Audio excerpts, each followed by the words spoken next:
pe feo ona iloa ua ia te au le nganga pa ia o le atua. First, you need to believe, and then you'll be sealed. O kalala le fai, o fisili foi le ka ke tano te minei, o fisili tangata ua talitonu. Ai nga ke fia mauti noa, pe fa fea nganga iloa, o ia te ia le nganga pa ia. Fa naula le atua, ka on ka kalo mo fa tumunga le nganga pa ia. Po le ta inga le nganga pa ia. Tu sai man mele mga o ia. Ni tolu ia.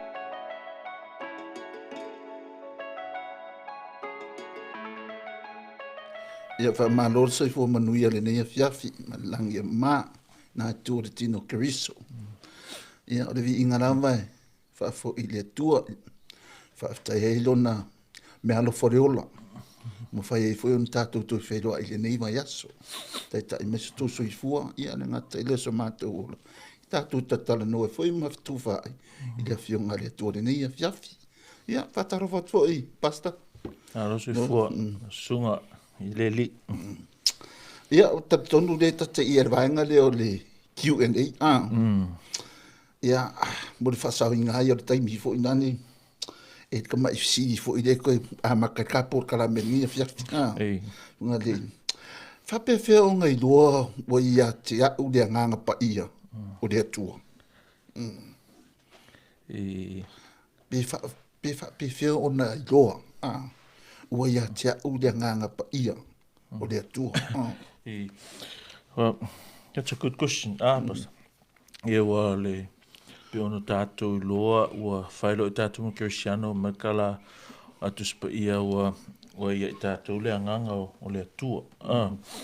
Ia o fsili lea o matawina le tele na fsilingi ia inisio Cristiano. E o lava i inisio whaifi au. Ua pe o le mane funa le tā whaasoa i le whaapea au whai ia tātou mwhewhi au nka koe la ia o mea pe lava o whai aku. Ilo ia tā ua se ato toa. Stasi na ofsili stasi o whaiwhi au ia o te admaina fui a ule mawalalo le loto lea fui au auna. Whai ofsili ngia o i tiso le ngangare kaunga ia tātou Cristiano Fa pe whino tātou fa whea ona o iloa wa ia te au le nganga o le atua. Wa ia tere tala tuspa ia i lea mea ale mea e aona mana tua so Cristiano lava. E le se me ka Cristiano e au noa ma le nganga o le atua. I think o le me e whanau mai ele fasili lea ono to ngā mea fulinga le manatu experiential papisunga le ngang pa ia pole afio mai fulinga pa ia then everyone speak in tongues and prophesy and ai la po mai tawina ele foi yusu o ele mo nga ele me nga so o fasiringi ai la po ia te ia le ngang pa ia pele ai o le tala tu spa ia o e o talton po e o vala a wina ia kele kala fainga me pe ona e silafia ia alme o te fia mga e ta o le Cristiano o fasili level fasili le ele ma fai se meta o Cristiano o nga fai ma Cristiano pe a vea pe ta o ma Cristiano ele o fio ele ngang pa ia tonu ia te ia. So to be a Christian is to have the spirit of God. O le fai ma Cristiano o le iailea o le ngang pa ia te ia. Le Roma e valu fai upu e iva ai fa pun fa pe a o to te le la le tino ai la le nganga pe a fai e nofo le nganga o le tua te tonu ia te auto ai se tasi ua le ia te ia le nganga o Keriso e le fai le mona o ngale fa ko la tala le afu e le mafai e se meta o Cristiano na u noa ma le ngang pa ia o le atua. Ngā lang wha Cristiano ina i tātou una ua fio le ngang pa ia o le atua i tonu e tātou. Mea ngā i le nganga Paulo i a koe nisi whai mai e le o toi ola i a o Keriso ola i tonu i a te au. O ka foula, lalo ingo e le mwhaunga ola Keriso i le tu tino Keriso. Il physical body of Keriso. Ala e ola Keriso tutono Paulo ma tutono so Cristiano. Ile nganga o Keriso. E kusala markala le a a Paulo fa mai o toto te le la le tino ai la le nganga pe a fai nofo le nganga o le tua i tonu ia te utou ava el fai upunga e iva marsfulu o le Roma e valu nga ka o le nganga mai o le nganga o le tua nga alua i alfai kau mai ai se tasi ua ia te ia le nganga o Keriso same thing same spirit le nganga o le tua le nganga o Keriso sa wala fai upos fuma kasi mai ia te utou le nganga o le na toe whaatu mai ia Yesu na ye woti same spirit o le nganga o le tua le nganga o le tua le tātou te tapua i ai o le winga la karawhi fe mai ai se tasi wa ia te ia le nganga o Keriso e fai le mona longo winga o kala he does not belong to him anyone does not belong to God without the spirit of God so ole mea la I loa le tangata ua I le tua o le nganga o le tua e loa la tangata wa ia te ia le nganga le o le tua po le nganga pa ia le o e loa wa eseme ke fia ai eseme te mana o mantu fo le nganga le o le tua le marakus pa ia e na te whaau Sofia I tātou e mana oi me mana oi ia le tua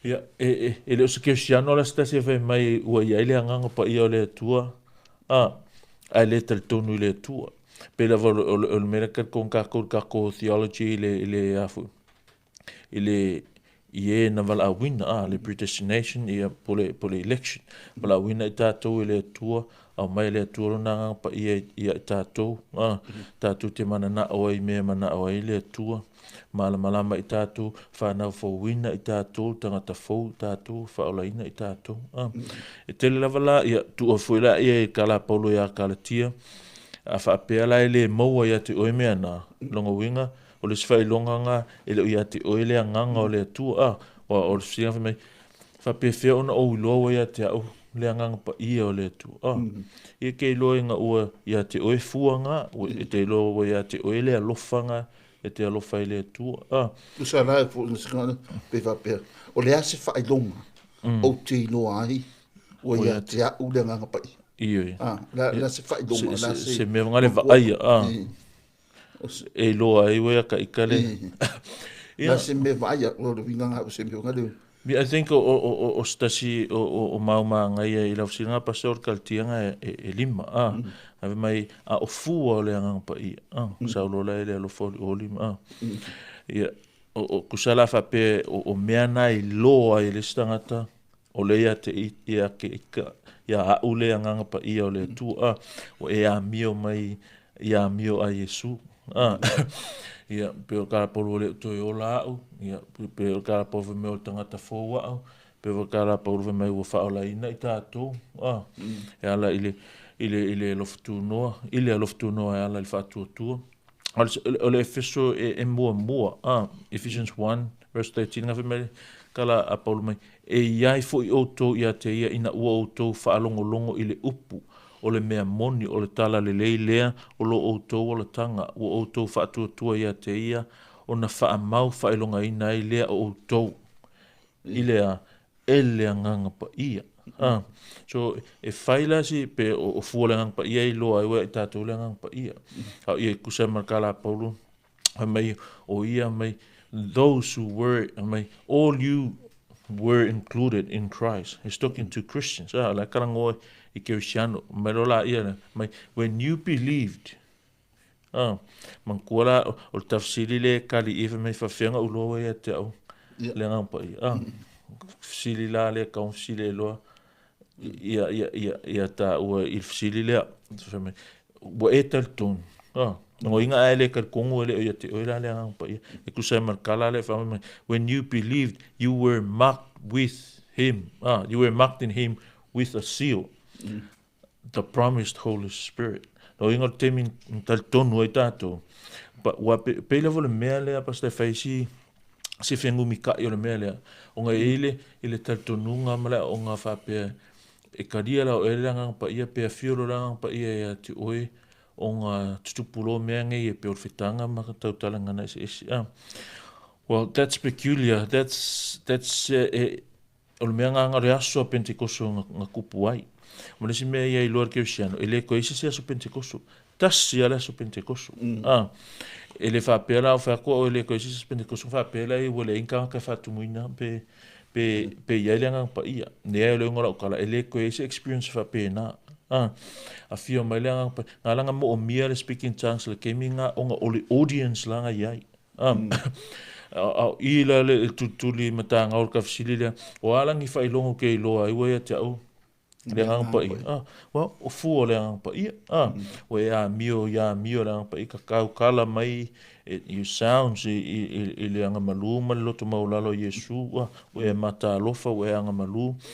I le kala le apolo, mankuare kusi paulo i Kirisiano, whamega apolo, when you believe, wheu pula wanga e sifu maltolu, mai, ua outou whaatuatua ia te ia, ina ua outou whaatuatua ia te ia, when you believed, you were marked in him with a seal.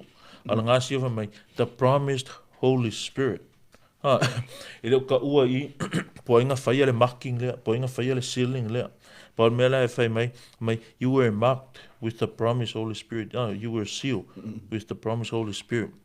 Vai lele, ile efesonga mo whai pasfuma le tolu mai, you were marked in him with the seal, the promised Holy Spirit. Ona wha amau whailonga ina i lea o outou, e lea nganga pa ia, o le na wholofola ina mai. Ile vaenga, ngana ile whai upunga, ile lainga ngai whapalangi, whapea marked with the seal.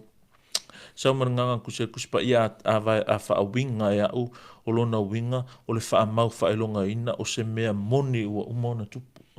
We are sealed. Mea no whakoi, it's not experiential le mea leo le fio le ngangpa ia tono tātou. When I say it's not something experiential, e lo se mea awa pea fio lo ngangpa ia kongi ki oi, o ngā whafose i lola ia nga e peke pāwā funga e, ma e wila, ma e kama whaivavenga ai. Ka pea o kaukaranga ese ma speaking tongues ma whaiva perfetanga ma mea penga. I can't see that I mea I whai uputa titilo. Ma ai whai mamulmul tai I le ngaluenga la apostolo. Sa le iengi mea whapenga. Ma tupula so Pentekoso. Sa uai nga whaiva venga ma mea penga. But this is the question people keep asking. Why not today? Wala kiki ar kakwhaorkanga. Wale ai kakwhakuku. Wale ai tatu whatutu. Wala ai tatu whatutu. But the thing is, ele o whina ngalo ai le tua. There was a need in that time. Whakai ka inga alaka mai ala pastor kemi ngai le. Ili wha ama ile COVID-19 ngai ai. Mali misela le ngai sa mo. That was a huge question ngai lo loto ia. O whea o iai au vaenga e pisa il whamarolonga. Whea au vaenga e pisa ile mana malele mawhai. Whea au vaenga e whai mei kele il whatutua. So it's not a matter o whakokua. It's a matter pe whina ngalo ai le tua pele ai. La winga, o ina I tātou talo whai mai, talo e tusa ai ma le whina ngalo o le tua. So, e mawhai le tua whamarolo, e mawhai. He has his own reasons e alainga. Ua le mea ngā pe lola atatalo au le malolo le mai. Pe lola ia le a le mai lai le lava whakokua o kangakare kakalu. It's not like that. Ama pe o case nga, no one will die. Le emse se koyoki. Le ai se pandemic. Le se misela Samoa, le se COVID-19. O whiawhai e le ngā mea. O fsili la e tusai la mara ko inga mangakunga. Longo inga o le iska whakoku, lo inga tau tele whatotu. Po ke lo mafu anga ngā lainga. Ngau so fsili asi au auna lea. Whapea. Ua vai a koe e pe ua pa ia ke le mana isi. Au ngā ia le, au ngā ia ke usiango me ua levan ke usiango. Ia e isi koe ngā me funga lea e isi koe ngā kapo inga fwoi a le kaukaranga ngā isi e whakungu mai oi. Ma e kaunga e doa kaukala ni. Ia au yo, ke whakusa oa. Ngō roku maluku a ngō roku popi, roku maluku. O ke di kaukala au se. O ngai o kaido iei, kaido iei. O ke kama whai, o ke kama whai. Ia au ke whea pe e ni. Kusai la E ni se kai ko whai ka ringi. Kusai me mkausi siri. O ingai le o ske siango. Pea fika. Ia, o re ngahala. Ele ke siango, ele ke siango. Wa ele ingi. Ele mfeka onka karanga isi. Ke onga se mant fape nganga juso le fu le fesili ya. Wa afapela o le failonga le ilo stanga to wele ngang pa ia ka karanga isi. O ingana le onga ia se ke siango. A wa ele ka karanga isi. So that's why me nga e te tau e ona va ai. Por ma kunga skam anova piskam. Pe ia o le fasi. Ia wa o se ki siango le. Pea tu o fea sa ku se mele mele. Yeah, what I kala por me you were marked in him with the seal, the promised Holy Spirit. I le context I le kala ngoa Paulo I tanga te talitonu. I kerisiano fa me o fa mau fa ilonga ina ai lea o tau ele nganga pa ia o le na folofola ina mai. O nga o le sound level fa sa mo me o tau ele nganga pa ia. It sounds like o le nganga pa ia la faia le ceiling lea. E ka wahinga le talitonu ma le iloa. Talitonu ma le iloa. Talitonu ma le iloa le atua. Ia afu I le... E ka wahinga me iloa. O le iloa le atua ma le talitonu le atua. Wanga e ka ito pe ke o kari kongo. Ia. It's always knowledge, Pastor. It's always knowledge. Mai le mwhenga kari kongo pongi sa tātou, pero karonga le sui ka po e ko ma le loa, ka po e mātou ma le loa. Lo inga ngā kala, ele mwhenga ka po I se mea e te le talitonu wai, e te le loa. First you need to know, and then you put your trust in in what you know, in the object of your knowledge. So the object of your knowledge becomes the object of your faith. O lo talitonu, longa winga la, e tusam lau sili. E a inga, no inga a fōringa mai mua le loa, so o mai le ma le talitonu, e loa, e le whātua tua pongi sa e tātou, e le karikong pongi sa ke usiano, e talitonu male mauti noa. Whawhera ko ngā fsiri la whaimene. Le ala ke le loa, ai le karanganga sese, e la ele nganga pa ia kiu. Anu pe o ia ni se mo. A le doa la nga, o vinga nga no ko fa ko di do. A fa pera ke o le nga se ki, mo fa pere. I o ngara tia nga kia. A lo lo le ye. A le karanga nga se. O le era nga kia o wa.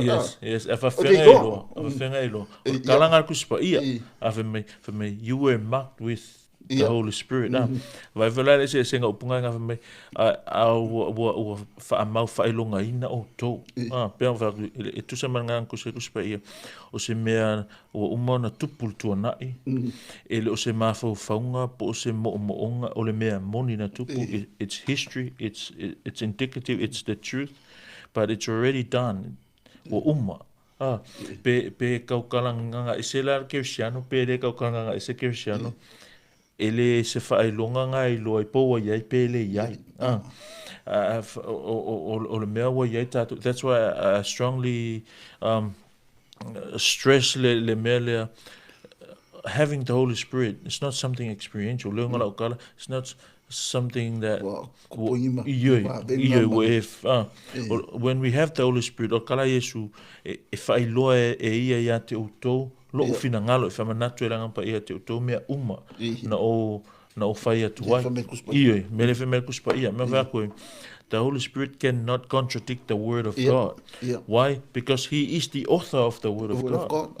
O le ngang pa iang kusia le fionga pa ia a le atua.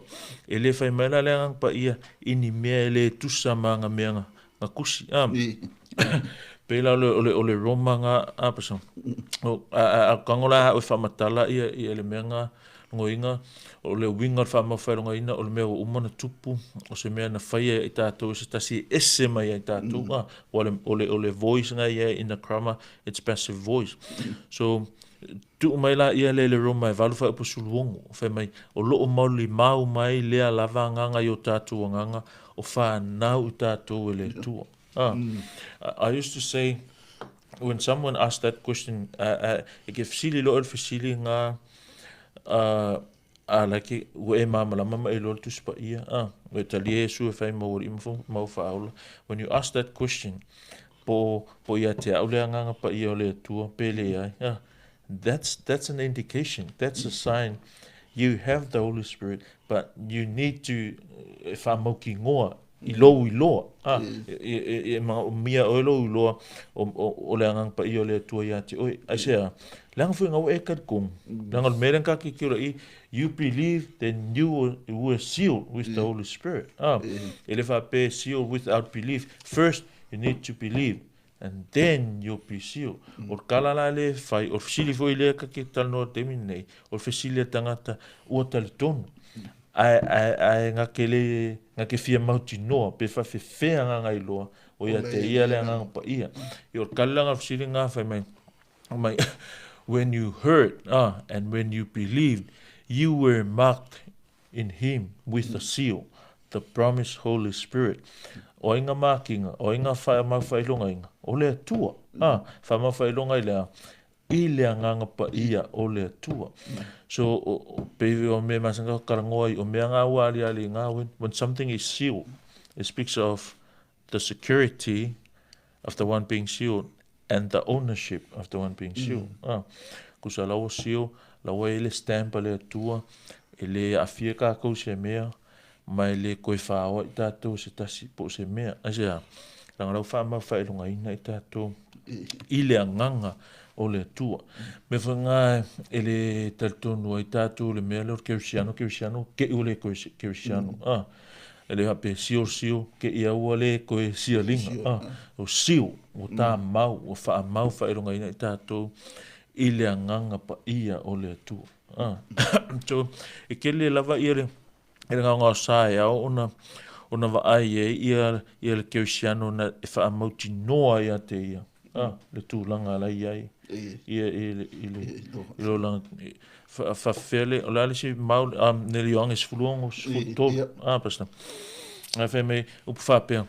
Ai amaliu mai o ia o le anganga le tupu mai ai le upu moni. E tai ia ia te auto i upu moni umalava. A wā e le tau talafua ia na o ia. A o mea uma e whaalongo ai o ia. E tau tala ai lava. Ma whaailoa mai a te tātou. Mea e o mai.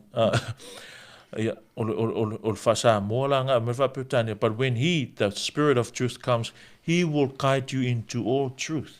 O le mera ngai fsile ia Kirsiano.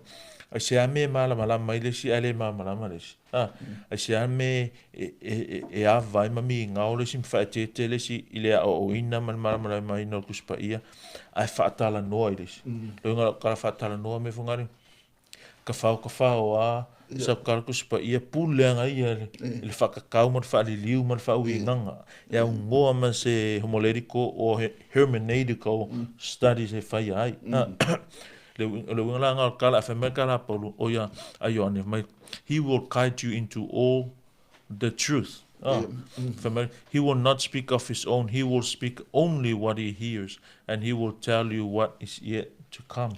So that's what the Holy Spirit is doing in us. O menga le ngang pa ia la fai tu tonu ia itato na ki fa malama ma fa ai lo ia le afionga pa ia ale tua ia i tātou. So, ele o se mea la funga le whape ele o le a tātou whaataunga vale e mamana tu maa. E aon ka koiloa, e aona o ina, e aon tātou whaitau pole alkala al tu spa ia, ma tātou iloa ai. O alkala e so mai, ai ama liu mai o ia. O le anganga lea e tupu mai e le upu moni. O le alanga me whai, e ta ia ia te utou i upu moni uma. So Kirsiano lava la e lo taltonunga malosi la voi ai le malosi anga e mawhai o na malamalama e a fionga pa ia a le tu. Asia, nga fisosoangi me le pa ia le tu. Nga ilisi mea, ilisi a onga pasta e punga i le mea lea. Le ngaro ke alis ke mea ele a onga mako ka whawhao ai kai o e autma ma whaisinga ai skurimi e whaimeri siro makuanga o ala o mea le whaingi whakunu ke a onga me a onga kuspa ia me so ele manga o mia se koe alu Lau e le ngang pa ia e whai a onga. Peira koe ngā pōlenga la ngā. o sauke le ngor kampang. O whapeo ua lava le ngang pa ia. Ang whape, si mea whape ngā, si mangue le spin, kai me e su mang su. O wala vale ngang pa ia. Kere ngā sau, unga koe ngā. Se mea ona mata lai tātu. Ne vai te me tātu ia. Sunga mai a le ngang pa ia. Le ngang pa ia, o le ngang pa ia. Ia o whai ai kumbo. Isi fo ia ua kuranga ngā lewa peo. Ia a peo lewa kawari ari mai i le whai tonga ne. Nei loa i le nganga. Loa i le nganga pa ia. Ia maa lo mai fo li. Nama kone whangia pia whini e kuranga ole. A peo le whai tonga hare siri anga ko mwale ole. O le sui o le stangata mai le metua i foi na le mai le foi na le sa i le fo e ke pe fela le fai punga se fulfa i le manga vanga e valu fai mai a wa o ilato uma o ta ina le nganga o le tua o ata li i ilato o le tua i o le sifa e longa ma losianga a wani sei o ka inga ilato e le tua longa winga o le tangata eusita i a fionga le tu. Kusa markala yo angere fai kua le pisus. E lo laulangi o so o to pe auto fai a mea ia polo inga. Au i le fe mai a wao i lato uma ua taitaina le anganga o le tua o tali i lato o le tua. No inga whanga o le tua e whai ar fina ngalo o le tua. A whio so me le anganga i lang whio le anganga ngai e whai i tātou na ia tātou malamalama. Ma whaamana ina i tātou. Then think of Acts 1:8. Pasta whamakara Jesu e whio mai le anganga i lunga i te utu. E maua fu e utu le mana. E whai e utu ma mori ma.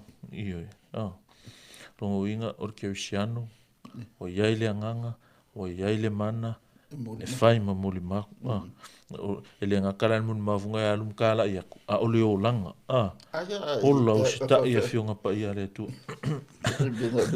whai ma muli ma ia a when mingi o whaku se muli ma unga me o whaku o le whature koi fo ele o porcus me fai ma modi ma wa le mea lavanga pe o tātou lo le tu e whai vāvenga e ma whai le tu nga whakusi o ki kimi ke le e le whapere e ma whai but we look at the purpose and the reason there like nga whai le tu mea nga iai mafu anga kimi o apostolo ma kimi Jesu kimi ni yo la alma fu o se fiola umire ngai o langa le anga male anga sal o vala au ka maro le nga vala au pa le fa lungo fa vala au pa ya le ngala ukala e ko fa ku o le ko fa ku o vala au o le tua le o vala e le se ko fia sa pe o lo felo ai malongari ya maro a pasta me siria Pasidi le pasta koe wa funga le ka ke ia le nganga pa ia o la tonu lava le winga o le whaupunga le nei o le whaatumuinga a le nganga pa ia whaatumu le nganga pa ia whaatumu le nganga pa ia a wafo ni o na fua e li ali mai se so ku ala le de ku ma le ka ke ia le nganga pa ia pastor le mele ke le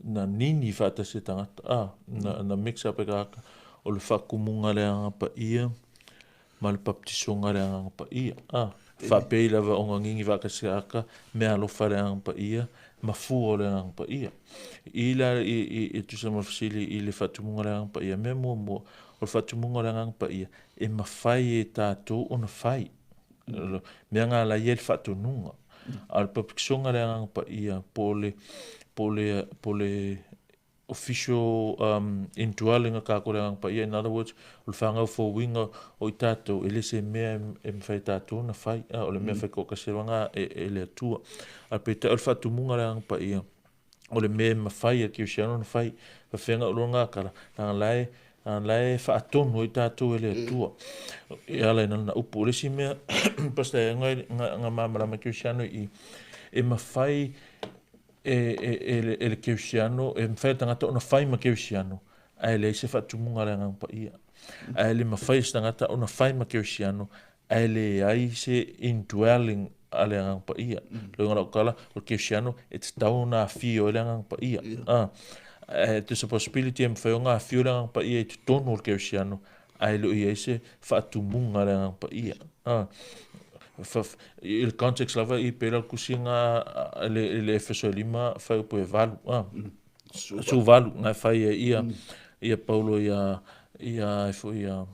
Efeso awangi on na o to le wina ia fatumuina o to ilianga pa ia ongi o ko le wina ula vale a fatumuina o to ilianga pa ia o la tusi vo tangata keusiano tangata lawa umanga fio ilianga pa ia o nga ke lo ai e mawhai le mga whai ka ma keusiano ai lo e se fatumunga ilianga pa ia well grammatically speaking le me vanga fa mai be filled with the Holy Spirit it's a present tense it's indicative in mood and it's active in voice means ola fa kara Paulo ia olo to le langa fatumuina ilianga pa ia roinga o se mea e mo mia ta tole te talo fai so we pray for the filling of the Holy Spirit today ka ko kalo mo fatumunga langa pa ia ta iau ta tu te talo fa au o pe mo fatumunga ale anga pa ia tu se ma winga upu matala ile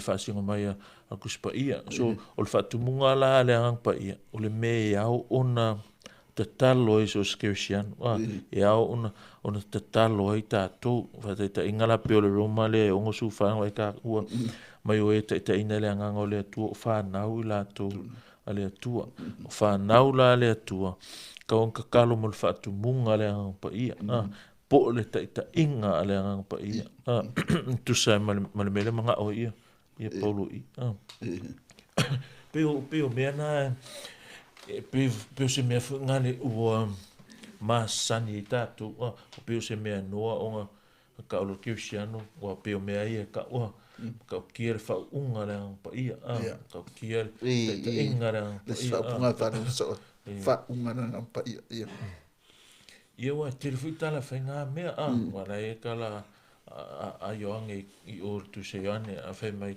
a wangi fa fa le ina o tu stasi ua ona whauina o tu le anga pa ia ua nga anointed so skirisiano lava la o tangata ua whauina o tangata ua whaamau whailonga ina o tangata ua fio ai le anga pa ia al whatumunga la kusa me simu muli le ala sunga o le mea e te tau ona whai pea whatumunei whatumutai au te talo I tātou ina whapena ona whatumuina I tātou e le anga pa ia ua pe a sa o la wala o mantua pasta ingi studies ua whaisi leva o nga whai na karangoa kuru o memory when it says be filled with the Holy Spirit tala noa I le when we say filled with the Holy Spirit it's talk about what moves us because what fills you moves you when you are filled with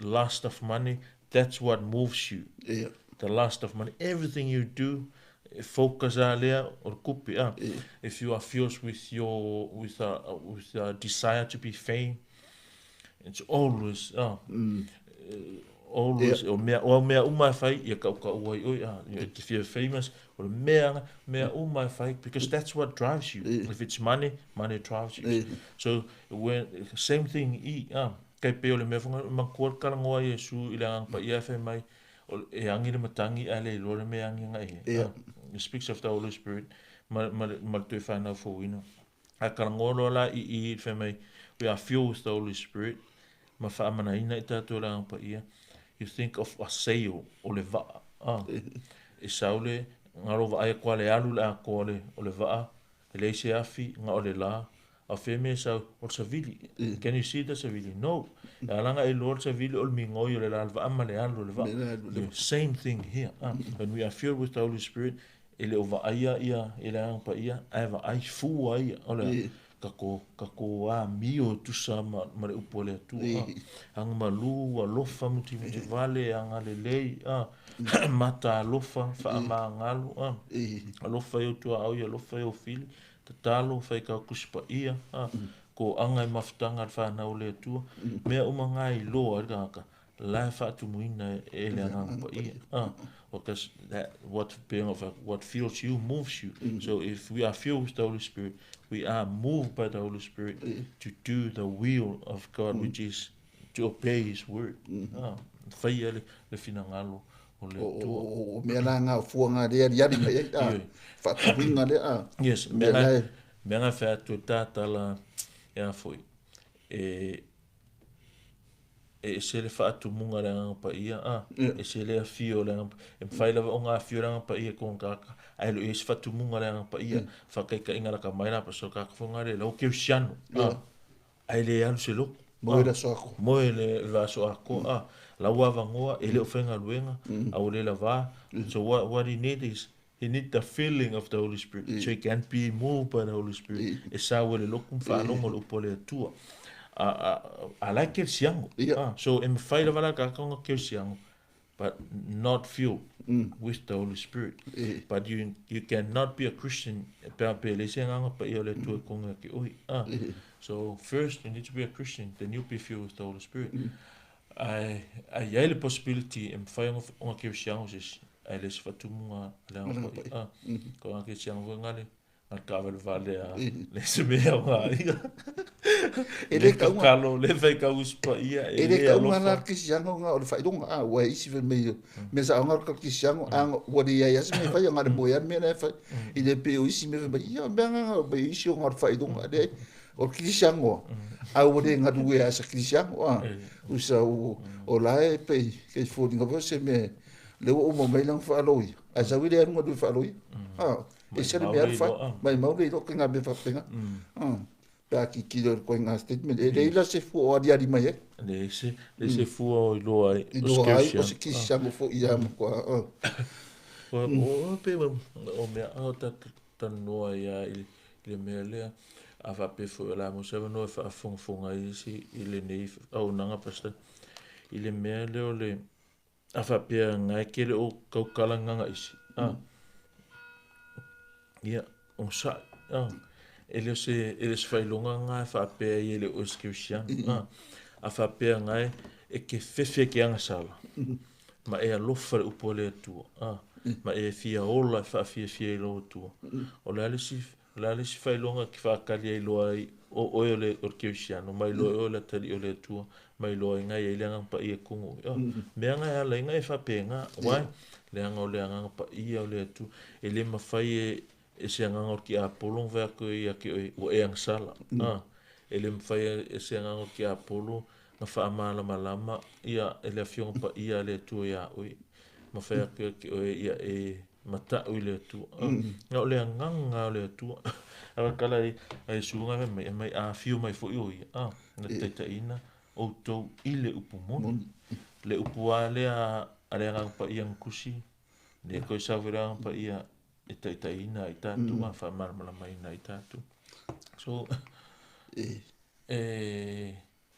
afa pela ele mfai o nga fa amaru roma ele mfai en ko karanga is le mo so fe au fa ko ele se ang pa i ko ya ele ku se ele se fe au ele ka vanga se manat fa pena ti oi o sea lang foi lo eta tun power me mai o ia ke o kou yo kalkung ele kusi paulo ka a me mulmuriang kalkung po kusi paulo se conditions o se faula inga le tu si tangata o umon faula inga for me when you heard and when you believe fa mau fa elonga ina lo to ile anga pa ia no inga when we are sealed that's afa me foi su ke alu a fiu melang pa ia e ngo foi konga ke o ko e fa va nga sioli ia se me e fo ringa ka nga se ma so salo ile le ya yo le nga pa ia be me den fo e ka ma fo e ni foi no ko e se ia wa kuranga umanga e si te nga pa ia maro pasta Pese si me ko e ke fia ko sua i le vanga muni ne ale fisi muni ne sa o la pia por si mo fo o me mua o si mua ngā po o le ale me pe whawhiona tai loa ta ita le anganga o le tu le anga pa ia o me mua alawa la whai mai a kara kuspa ia o e o tal tonu o iai le anganga ale personal experience ia le ngā mea so skirisiano o e whiwhi koe ang sala ala asu la asu pe ke mika pe a kele ngaka ki whawale ia asu ngi kasi ka ki whawale ia e lo you're guilty pe o aso la Kaya kuia whawale al pipero. Ie, pe o so la pe ke mi mika pe a kele pelo ele mo esis. Aso ngi kele ko fi pelo cuz the Holy Spirit convict you. The Holy Spirit Nga ke si. Ia o ka ki siangori anga ki pipelo Ia o furka ka onga. Ia wa fa pelo ka dia Yesu. Ia na fe me aungi onga. Kusara e de kauranga onga, e de ka kauranga ko onga. Pe o so pe kai fodinga kala funga le apasta pe o mea ngā lele ia sola o le anga ia sunga. Mea ngā lele ia o ia sola o e le fi mga ki ai la whaka. Onga o le anga pa ia ngā. Mea ngā mai mo leo langa ia lu mga funga le anga. Ia e whapenga. No, mai leo ka ko whea i kamiki. Ia e ka funga ko sa. Ka wea ka ko sa isi kami e de ku e ki ke e ka won fa ko pe. Ni winga ro kala ka whea. A sola pe pe kele se ki pe a kasau kengi pe a kele a so nge pe a ka wono sunga wa de pe sa ke de mai ale le ka ngoi la sunga a so nge pe a kaurua mai ia wo ka miki pe o le fia ko inga a so la pise me fia fa longa makau kia nga me o ka ko maku io isi ko inga ka lo ka ikolu Ia so suinga o me fengi ke me mala le. Ia o lo tatou matau o lo ko fefi. Lo ka ko la fa fia le. Na ia lo kula fongo ia mo ia e pau me disi lo kula fongo ia ke mingi. Ia wa ko fa manu le le le lo ftu no ka un ka ko. So for tonight mo ngai ala fa so apas. Ia or kalai il facili le ma so skirsiano si lefsi one of the clear indications ta o mai ai o faula inga o e manatu fa penga o e popole mea o e faula inga pele so what that popole should do to you or lead you to the word of God ma fai tau nga fai mai nga e whaalongo e kalkongo whaamau whaelonga ina lo oi le winga ngā lau kala it's not something experiential ele i kaukala nganga e se ia ele se record pen kaukala nganga e se ia John Wesley le se kala fa pen kaukala nganga e se ia John Bunyan po Charles Spurgeon po George Whitefield po Martin Luther. No record of those. Wa fa pela experience fa pela fa ilonga ngai loi wele ang pa kaka. Ele ke siang o mar nga oli. Well, it's me fa ko. You got to be careful with what you tell people and what people learn. Ele se fa ma fa ron fa penga ka nga ese ma perfecanga nga oli. Le fo se sing fa me se apostolo se la ko. So ole mela ele fa pe e lo se kaukaranga nga ese mas perfecanga mas fenga va venga sketchiango e lo le fenga o lo la o e ola mata uile tu a e ang sala o e lo fa ma wala ai fa le tonu e lo sa ili le tu ono finangalo malfatu munga. That's why we need to pray for the filling of the Holy Spirit. Wa ole mea la fa tonu tatu fight. Ta lele e o ke lo o ka mika por ka minga fia ngo ko fisile ku langa le o le fa ku fo nga lingi ke o take into account fa be o le patsinga tanga tai fa ko nga me funga le ko nga me fa be pati ya si kai pe si ka por ka mika ka ngo le nga e fa singa ka o ke no ka pu le o nga o lo fa ko de media o lo e lo le kwa kwa karikongo le lo ko ye makaria we mo mene o le mela le fai ele fa peke e le rafa pe fa mai le patar ka hakar mele fai in wa vai ai le lo wai lo le na o le kua le kwa when se pas o e tala noa nga ile faultanga e ka o mai kong i de nga pa ia wa pe ia ranga o manga le ale pe o va sole wo vili access ira sunga italia tu il nava na unga ia ta tonu e pe si va ngo to e fai on no mo for now te va nga we sis facili ia a mai a u ia ka kongora pa ka ifsi lo ne ia fiaf ngo le whakakaria ko ngor paroka pura ki le mai anyway mo le atura nga ngar faftali ne fia ila sunga pa finga ia tu sai fo imale fa mama inga fo le upo le tu ne fia ia o talo ia fa manuia pele tua ndu ai ma to perso fua wali o na fo ima ma wala na nga wa finga lo le tua ia ma o tita tonu fo ia o le fa unga na tatu por kala melenia fiafi ia tatu na ma o ele comment ia lo subscribe for me subscribe mana share me o manga tatu tala no e fo best fo ia le nei fiafi fa manuia le tu ele lo so fo